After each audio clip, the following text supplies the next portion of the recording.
Hey, welcome back, students. We're in section 1.5, and this section is complex because it's talking about complex zeros, and also there's a lot of stuff. So we made two separate sections for 1.5. We're going to call them A and B. We're going to get started in 1.5A today. As I said, we're going to be talking about complex zeros. You remember what zeros are, right? Okay, zeros are where a function output is zero. Now, complex, if you recall, means that we have real numbers, which are those numbers you worked with all the way up through Algebra 2. They're the regular old numbers that we have. But also the non-real numbers, those imaginary numbers that show up like the square root of -1. And you've talked about that in Algebra 2. But if we have a function, let's suppose we plug a value a into it. Let's look at this right here. If you have some function p and you plug an a into it and the resulting output is a 0, then we have a word for a. We call it a 0. You're right. Or a root. We use both words. So we'll say that a is a 0 or a root of p.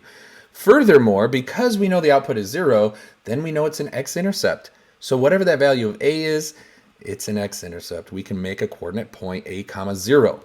Now, lastly, if a is a real number, then we know there's a factor that that real solution came from, and that's x minus a. That is a linear factor because if I were to graph this, it would be a straight line. Now, we're going to have to remember how to factor some polynomial functions. We're not going to get into it too much, but we will review. In fact, here's our first example right here. Find all the x-intercepts of the function x cubed minus 2x squared minus 8. So a quick review of some factoring. I hope you remember you look at all of these and we want to pull out a greatest common factor. So hopefully when you factor out that GCF, you look at all these terms, there's no whole number that comes out of all of them, but I can pull an x out, and that's going to leave a trinomial of x squared minus 2x minus 8. Now, as I said, we're not going to review too much how to factor. You should know how to factor by now, but I know the way that a lot of teachers teach it is they say, okay, when this is a trinomial and we have a is equal to 1, right? That's that first number right there, a, b, and c. Then we can look at this and say, well, what multiplies to c, and it'll give you b when you add them together. So in this case, we get a -4, x minus 4, and then a positive 2, which will be x plus 2. And I always advise my students to multiply this back out and to make sure you get that trinomial because you know what? Factoring's hard. Now at this point, we wanted to find all of the x-intercepts. Remember the x-intercepts. That's where the function equals 0. So I'm going to set this function equal to 0 because where this function equals 0, that will be an x-intercept. And there will be 3 places where this function will equal 0. Okay, how do we make this equation equal to 0? Well, this is called the zero product property.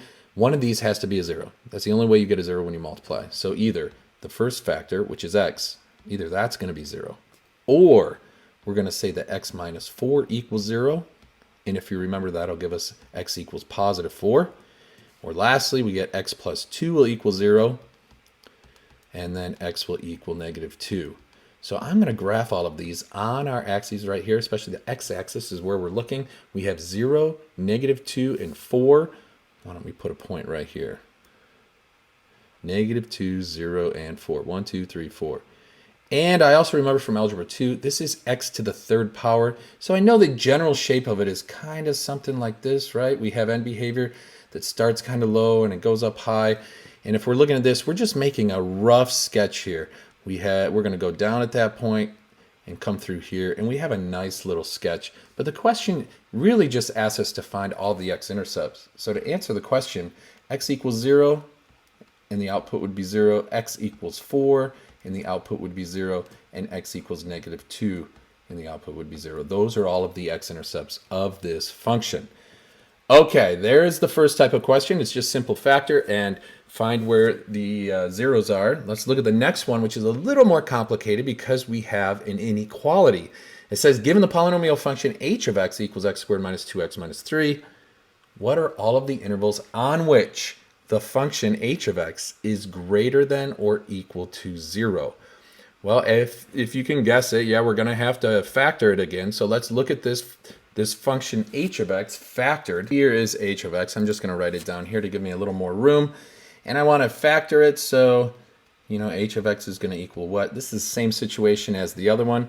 A is equal to 1, so I really just need to look at this last number and see what multiplies to give you a -3. You got two options. It's either 1 and -3 or -1 and +3. Well, how are we going to get a negative 2 when we add, right? They have to add to that middle term.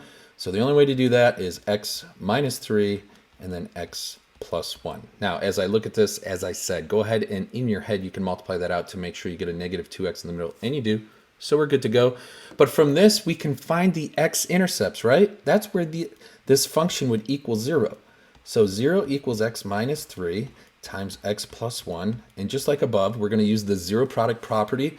And we're going to say that either x minus 3 is going to equal 0 or x plus 1 will equal 0. One of them has to be a 0 because they're being multiplied and the product equals 0. It's the only way you get a 0 when you have a product, right? One of these has to be a 0.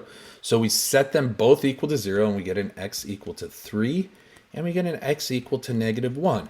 So now we can go over to our axis and we know that there's an x-intercept at negative 1. So it crosses right here and it also crosses at x equals 3.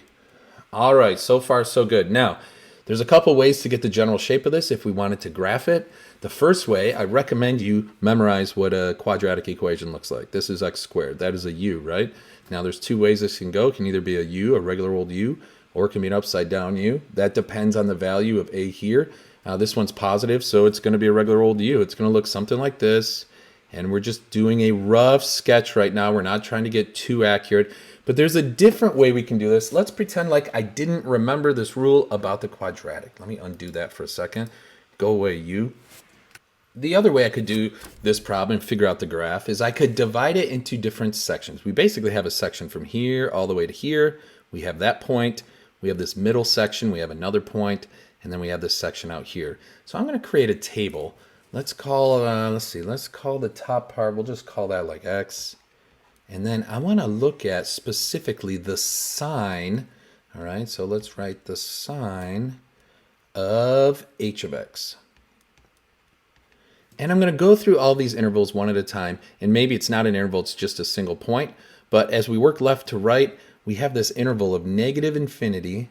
And it goes all the way up to this value right here, which is negative 1. So I'll say negative infinity all the way to negative 1. And remember, this is not a coordinate point. This is an interval of x values. And when we have that, I'm going to plug in. Let's plug in a value. We'll say this value right here, but you can pick any value. We're going to plug it into each of these factors individually, and we're going to see what sign we get. Okay, so let's plug in a negative 3. That'll be like right here. We're looking at this interval from negative infinity up to negative 1. I'm going to plug in a negative 3. When I plug a negative 3 into this first factor right here, I'm going to get negative 3 minus 3. That's negative. So the sign would be a negative times whatever I get here. I plug a negative 3 in. It's another negative, right? That's this factor when I plug in that negative 3. So I get a negative times a negative. Guess what that is? That is positive. All right, so I've just learned that in this interval, the function is going to be positive because I picked I don't want to say a random point, but I picked a point here that's in my interval, and I plugged it into each factor. I found the sign of it, and I know the resulting sign of the polynomial should be positive. Then I'm going to look specifically at this point. We know that at negative 1, that's already a 0, right? So the sign is it's just going to be equal to 0. So I'll just put a 0 here. There's no sign, right? It's positive or negative. It's 0. And then I have this interval from negative 1 all the way until 3. So again, I'm going to write it using interval notation. And from negative 1 to 3, what I'll do is I'll pick an easy number in this interval. I'll pick 0, right? Because that's easy. I love 0. So plug a 0 in here. If I plug a 0 in the first factor, I get 0 minus 3. That's negative. So I'll have a negative number. Times if I plug a 0 in here, we'll get a positive. What is a negative times a positive? You're right, that's going to be negative. So I know for this part of the interval right here, the function is going to be negative, right? And then we continue the process. We know that at 3 here, we get 0. And if you were to follow through and do it on the other side here, you would get positive. Okay, so it's going to be positive 0, negative 0, positive. And we know that at each 0, it changes sign, right? So what do we get? We get this resultant function where that's positive, and then it's negative, and then it's positive again. And that gives us the same U shape that we had before. So you're like, hey, why did we just go through all of that? Well, these polynomial functions are going to get complicated. This one's pretty simple. So hopefully you can understand analyzing each of the x intervals that we have that are created by these x-intercepts. But we are not done with this problem yet because the question actually asks us to give all the intervals on which h of x is greater than or equal to 0. Greater than or equal to.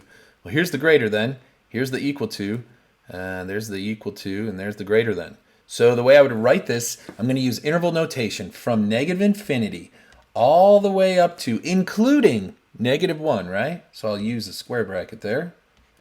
Easy enough. Along with, we're going to start at 3, including 3, square bracket, closed.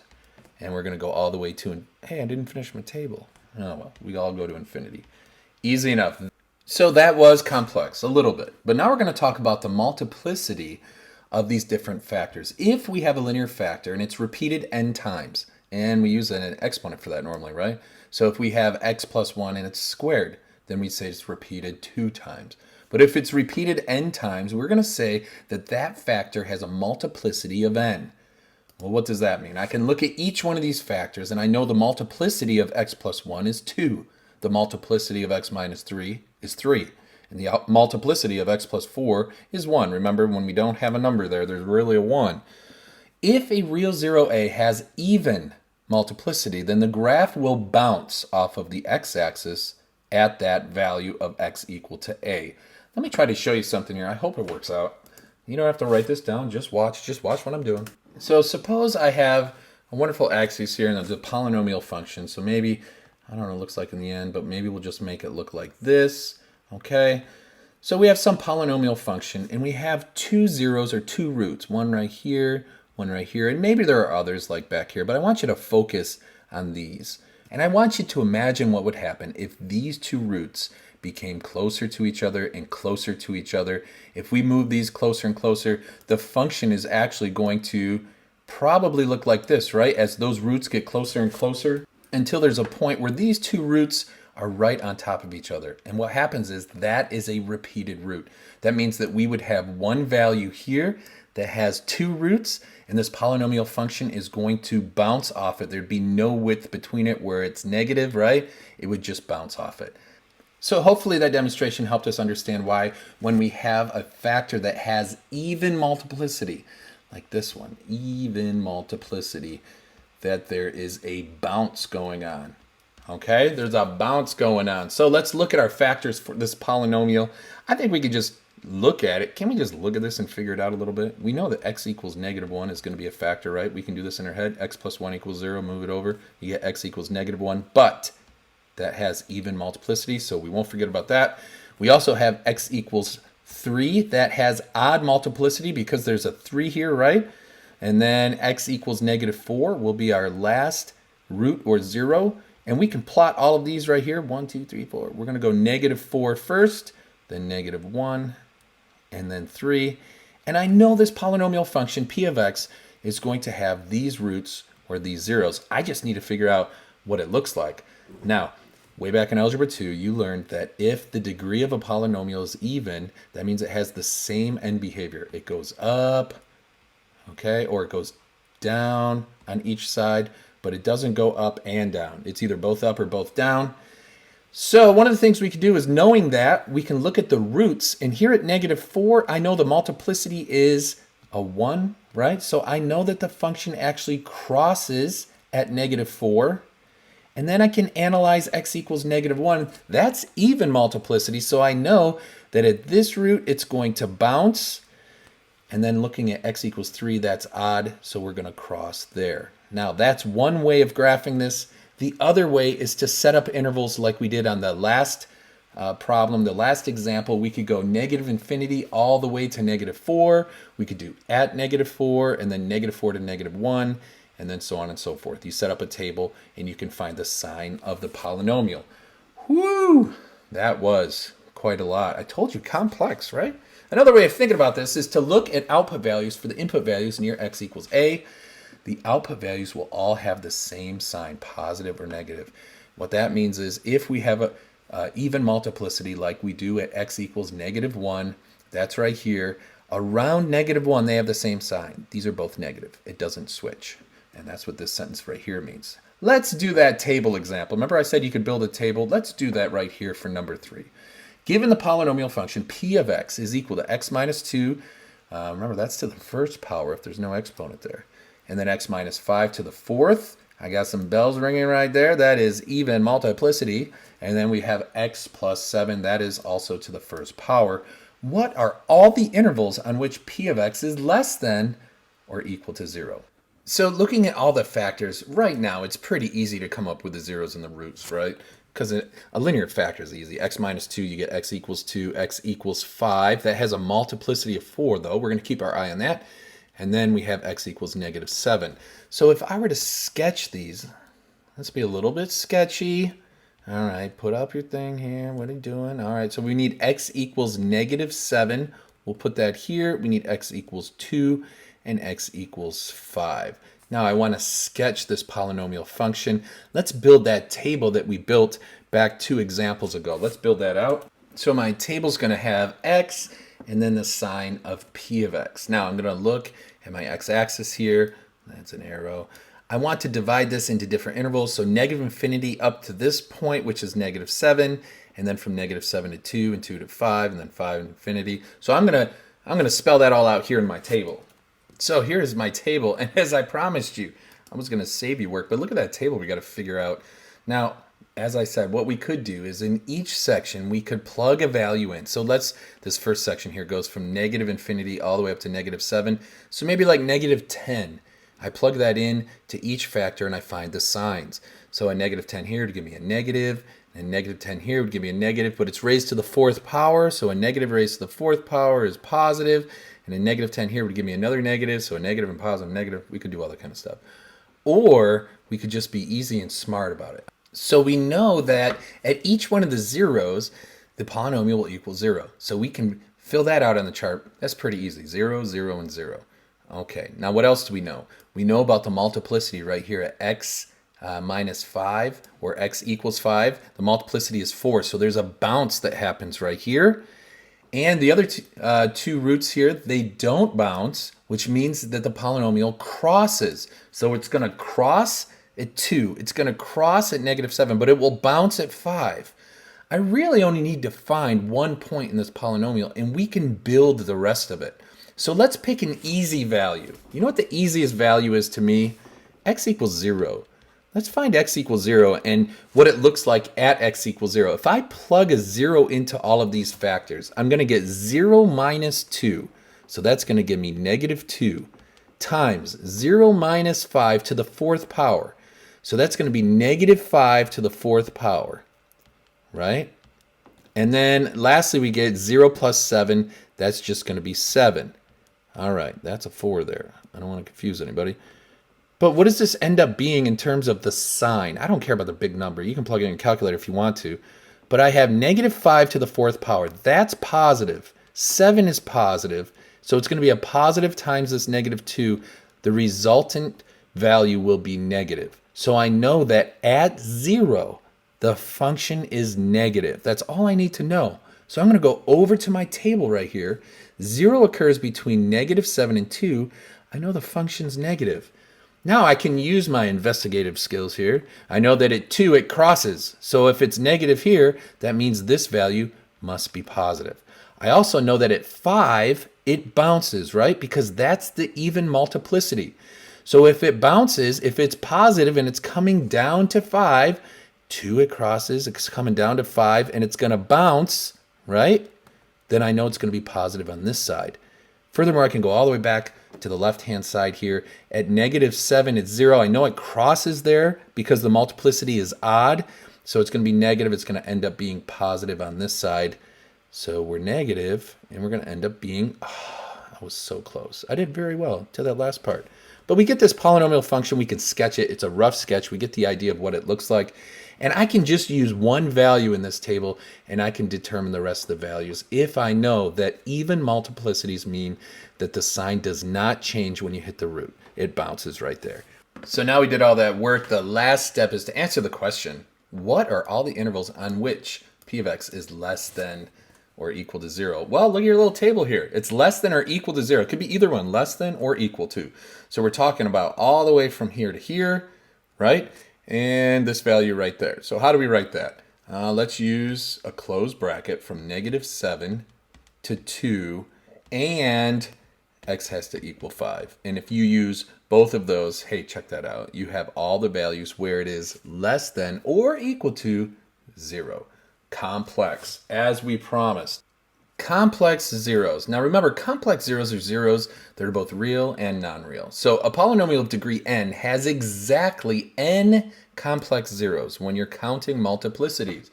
Remember again, complex refers to both real and non-real zeros. If there are any non-real zeros, they always come in conjugate pairs, and we'll talk about that below. This means there are either no non-real zeros or an even amount of non-real zeros, but there can't be 1 or 3 or 5. Let's look at this quadratic. All right, here's a nice little quadratic. What could happen with a quadratic, which has a degree of 2, right? So back here, the polynomial would have degree 2. That's even.